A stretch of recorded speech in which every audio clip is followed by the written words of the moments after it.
One of the most common questions that I receive is what's the best protein powder if I want to increase my protein intake? Because we all know that protein equals fat burning. You might have wondered the same for yourself. Simple answer, of course, is it depends. There isn't a one size fits approach to protein, to carbs, to fats, to any diet whatsoever. Listen, I have written 8 books on 4 or 5 different diets: carb cycling, keto, metabolism. And I've found that all the diets are awesome for short periods of time, and you just have to kind of tailor them to what fits you the best. I'm Nick Garcia, holistic nutritionist and certified nutrition coach. And I have some of the most popular health-focused fat loss programs on the internet and the most popular Pinterest page for carb cycling and metabolism diets. And in today's video, I want to share the 3 worst protein powders you hopefully are not eating. In fact, it's crucial to know which proteins to avoid if you want to lose weight, improve your body composition, and of course, upgrade your health. So let's dive right into it. The 3 protein sources you should avoid and why these proteins might be hindering your progress. The worst protein source. One major reason I recommend steering clear of certain proteins is their potential to contain harmful chemicals that mimic estrogen or their high level of processing, which of course can lead to contamination.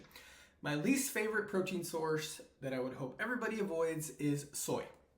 Soy is full of estrogenic compounds, and when processed, it can contain dangerous levels of heavy metals. Plus, the majority of soy is genetically modified, meaning it's often sprayed with glyphosate, a pesticide known to disrupt endocrine function. This increases the estrogenic compounds in soy, further impacting your precious hormone balance. While soy is technically a complete protein, which is good, the risks associated with increased estrogen intake are significant. This goes for men and women. This can lead to fat accumulation, man boobs in men, and even affect estrogen levels in infants fed soy formula. For example, a study found that 13 to 22,000 increase in isoflavones, a type of estrogenic compound, in the blood of infants that were fed soy formula, which could have physiological effects down the line. Though, of course, more research is needed. Plant-based proteins. Would you consume a protein that's less bioavailable than meat, often paired with processed seed oils, and can contain high levels of heavy metals? Plant-based proteins found in products like Beyond Meat and vegan protein powders should be mostly and completely avoided. Here's why. Number 1, heavy metal contamination. Plant-based protein powders often accumulate more heavy metals compared to animal-based protein powder versions due to factors like soil contamination and industrial pollution. When these plants are processed into powder, contaminants like heavy metals become concentrated. A recent study found measurable levels of heavy metals and BPA in 53 leading protein powder brands. The link to any studies I mentioned are in the description. Number 2, the second reason, they're harmful oils. So if I had to rank the worst foods, if 3 foods you should always avoid, number 1 would be vegetable oils, number 2 would be soy.